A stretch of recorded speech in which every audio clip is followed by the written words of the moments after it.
Pemirsa, sejumlah siswa sekolah di Kabupaten Seram bagian timur Maluku nekat menerjang derasnya arus sungai yang meluap akibat intensitas hujan yang tinggi. Para siswa dan guru terpaksa menyeberangi sungai meski penuh resiko agar bisa bersekolah.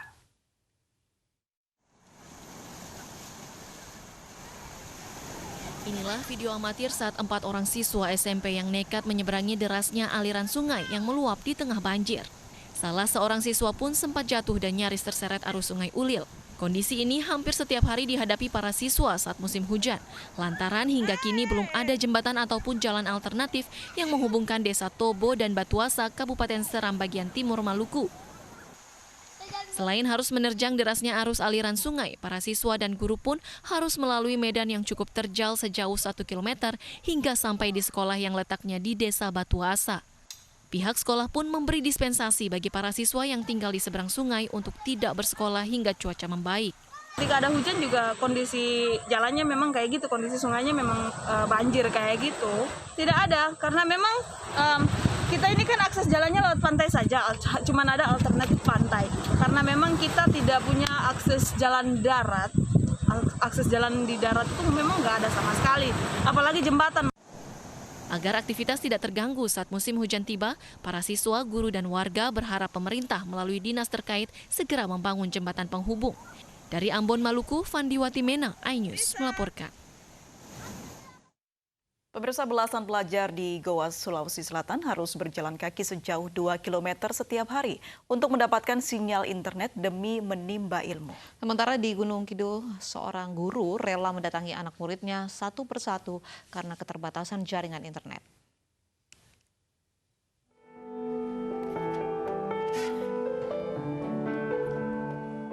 Mentari sudah mulai meninggi, anak muda-mudi ini menjemput temannya pergi. Namun bukan untuk bermain, melainkan mencari sinyal untuk menimba ilmu. Medan yang berbukit dan tanjakan yang terjal harus mereka tempuh. Bagi kami di sini sangat susah, Pak, karena kami harus menempuh 2 km melalui hutan untuk mendapatkan jaringan online seperti ini. Dan terkadang jaringan di sini pun terganggu jika hujan deras datang dan angin, Pak. Terkadang kita juga sulit untuk ke sini. Dan informasi-informasi dari guru atau grup kelas yang biasanya kami online sering tertinggal karena kami harus melihat kondisi untuk ke sini karena kami juga takut-takut ke hutan. Tak hanya melewati kawasan hutan, para pelajar di Dusun Maklenteng, Goa, Sulawesi Selatan ini bahkan melintasi pegunungan yang licin. Jalur yang mereka lewati dapat mengancam keselamatan ketika hujan deras turun. Saat mencari jaringan internet yang maksimal, sejumlah pelajar bahkan harus memasang hemok atau ayunan gantung di pepohonan. Berbeda di Yogyakarta, di Gunung Kidul, seorang guru rela mengajar siswanya dari rumah ke rumah. Dengan sepeda motor yang dimiliki satu-satunya, guru honorer SD Negeri Candirejo II mendatangi rumah para siswanya. Pramesti Utama namanya, perempuan yang mengabadikan diri sebagai pahlawan tanpa tanda jasa ini tidak tega melihat siswanya ketinggalan pelajaran. Pasalnya, sudah 2 bulan sekolah dibubarkan karena pandemi COVID-19. Biar siswa tetap terpacu dalam belajar dan tidak ketinggalan sama pelajaran. Karena terkadang kita meskipun secara online itu bisa, ada yang bisa, tapi pendidikan karakter itu kan juga sangat diperlukan. Jadi kalau melalui online tidak bisa dilakukan pendidikan karakter. Pramesti hanya mendatangi rumah para siswanya sebanyak 3 kali dalam waktu 1 minggu. Namun jika cuaca tidak bagus, ia hanya mampu mendatangi siswanya sebanyak 1 kali dalam seminggu. Baik para siswa ataupun pengajar, mereka berharap virus corona segera reda agar mereka bisa kembali bertatap muka dan melaksanakan kegiatan belajar mengajar di sekolah. Tim Liputan iNews melaporkan. Puluhan siswa di Makassar, Sulawesi Selatan harus belajar di tengah pemakaman umum. Mereka belajar di tengah makam agar bisa mendapat sinyal selama pembelajaran secara online.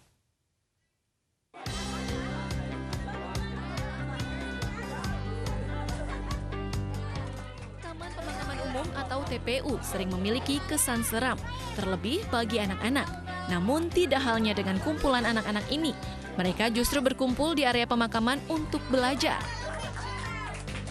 Puluhan bocah di Kota Makassar, Sulawesi Selatan berkumpul di bangunan semi permanen untuk dapat belajar online di masa pandemi COVID-19.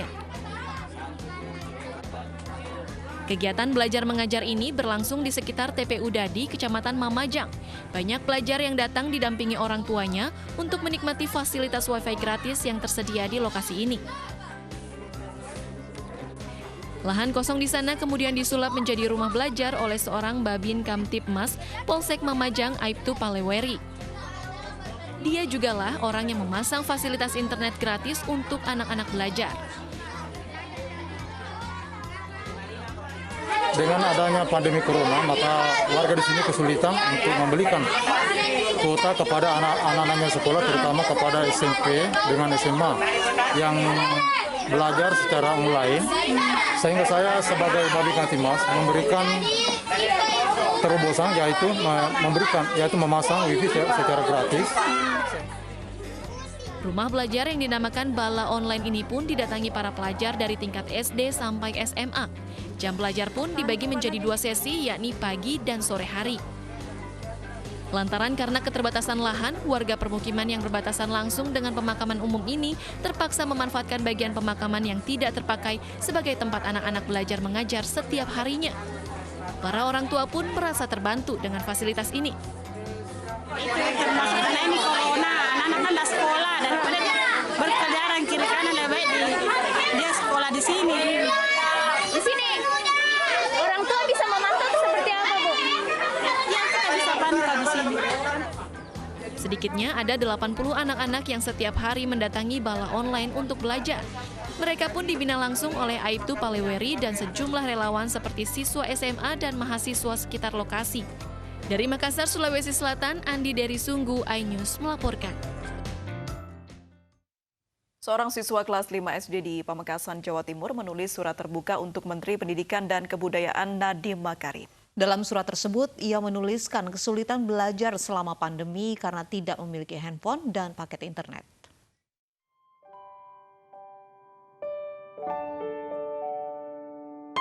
Surat ini ditulis oleh Alifatus Solehah, siswi SD Negeri Pademawu Barat, Kabupaten Pamekasan, Jawa Timur. Dalam suratnya, siswi kelas 5 SD ini menuliskan keluhan belajar dengan sistem daring selama pandemi COVID-19 karena tidak memiliki telepon genggam dan harus berutang untuk mendapatkan paket internet. Sedangkan Ibu Alifatus Solehah hanya buruh tani dan tidak mampu menyiapkan kebutuhan anaknya ini. Surat terbuka ini akhirnya menjadi juara ketiga dalam lomba menulis surat untuk Mendikbud Nadiem Makarim. Diajari sama guru-gurunya, katanya ada lomba, jadi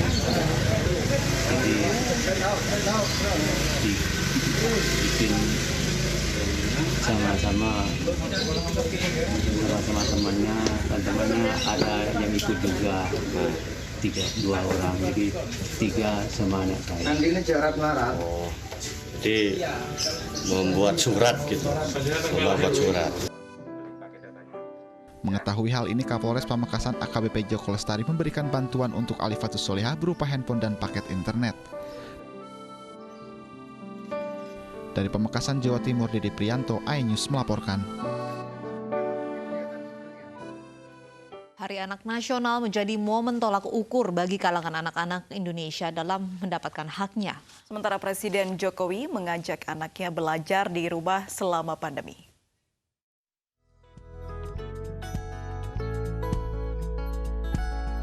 Hari Anak Nasional menjadi momen tolak ukur bagi kalangan anak-anak Indonesia dalam mendapatkan haknya. Namun kekerasan pada anak yang cenderung fluktuatif menjadikan anak-anak banyak kehilangan hak atau kemerdekaan pada dirinya. Komisioner KPI Retno Listiarti menyatakan kekerasan pada anak Indonesia cenderung fluktuatif. Pelaku kekerasan justru kerap dilakukan oleh orang-orang terdekat seperti guru, tetangga, bahkan orang tua. Ia pun menjelaskan pentingnya memutus mata rantai kekerasan pada anak dimulai dengan pengasuh anak tanpa kekerasan fisik maupun psikis sejak dini. KPI memiliki data ya dari tahun 2011 sebenarnya sampai dengan tahun 2020 inilah kita update sampai 30 Juni. Data-data kekerasan di kami memang terjadi fluktuatif ya, nggak kita bisa bilang bahwa turun trennya lalu naik gitu. Sebenarnya sih ini sebenarnya fluktuatif ya, turun naik lah ya. Tetapi artinya faktanya kejadiannya terus terjadi, terus ada. Dan para pelaku adalah orang-orang terdekat korban, misalnya orang tua, pengasuh, wali gitu ya, atau juga guru ya di lingkungan pendidikan gitu. Jadi artinya pelaku kekerasan didominasi sebenarnya justru oleh orang-orang terdekat korban, didominasi oleh orang-orang yang seharusnya melindungi anak. Sementara itu, Presiden Joko Widodo bersama Ibu Negara Iryana Jokowi mengajak anak-anak Indonesia untuk tetap berada dan belajar di rumah selama pandemi dan tetap disiplin terapkan protokol kesehatan. Anak-anak, saat ini ada pandemi virus corona. Tapi saya tahu anak-anak pasti tidak sabar ingin sekolah, tidak sabar ingin bermain dengan teman-temannya, tidak sabar ingin bertemu dengan kakek neneknya yang jaraknya jauh. Dan pagi hari ini Ibu Iryana ingin berpesan kepada anak-anak. Ayo Bu, apa pesannya? Disiplin mencuci tangan setelah bermain. Ya. Setelah belajar, setelah berkegiatan, disiplin memakai masker kalau ke luar rumah, menghindari kerumunan dimanapun anak-anak berada. Dari Jakarta, Vena Malinda, Purwadi, Sartono, Stephen Patinama, iNews melaporkan.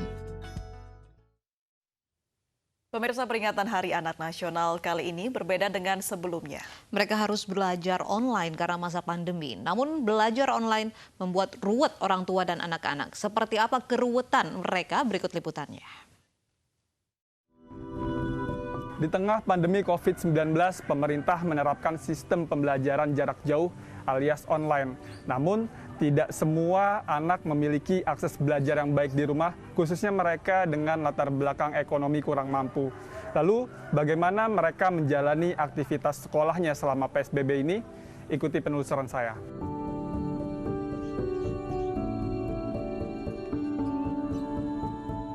Tidak semua anak-anak bisa mendapatkan akses teknologi karena berbagai keterbatasan, diantaranya masalah ekonomi. Tidak semua orang tua memiliki uang untuk membelikan telepon genggam bagi anak-anaknya seperti Saryono yang hanya bekerja sebagai montir serabutan.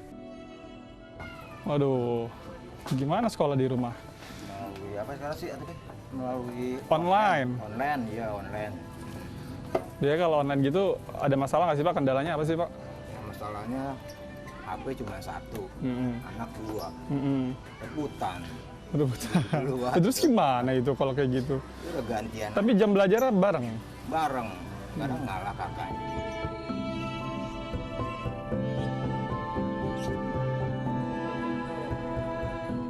Anak-anak bisa mengikuti belajar online, seorang siswa harus bergantian menggunakan telepon genggam bersama saudaranya seperti yang dialami Rifki dan teman-temannya.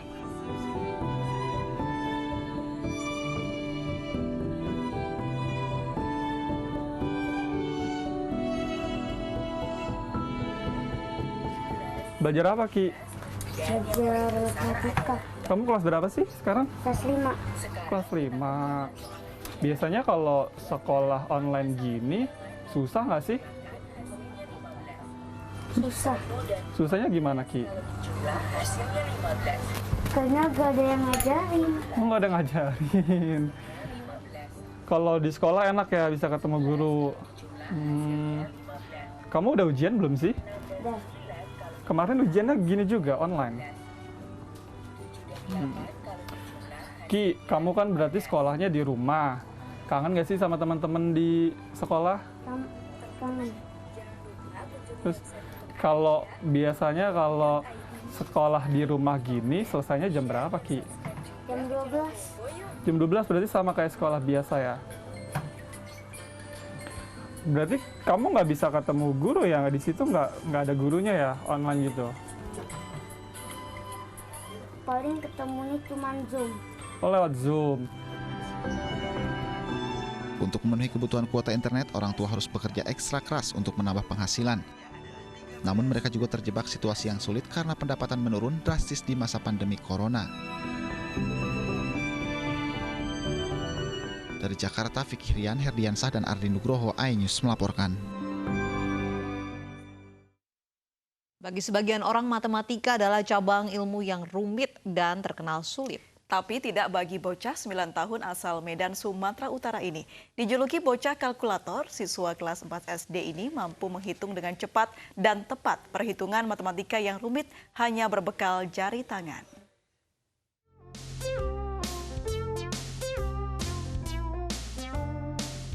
Bak kalkulator. Jari tangan Petra langsung bergerak menghitung soal perhitungan matematika yang diberikan sang guru. 75, 268, 364, 893, kurang 257 tambah 963 kurang 428, 353, 925 kurang 430, 765, 534 jadi 4.753. 24. Hanya dalam waktu kurang dari 5 detik saja, soal matematika rumit bisa dipecahkan dengan tepat. Hebatnya, semua perhitungan diselesaikan berbekal jari tangan tanpa alat bantu. Ya, inilah keseharian Petra, siswa kelas 4 SD asal Medan, Marelan, Sumatera Utara. Di usianya yang ke-9 tahun, Petra telah berhasil mengukir prestasi membanggakan di bidang matematika. Semua tak lepas dari dukungan orang tua yang memfasilitasi sang buah hati untuk mengembangkan minat dan bakat Petra yang menonjol di bidang hitung-menghitung. Dari Medan, Sumatera Utara, Yuda Bahar, iNews melaporkan.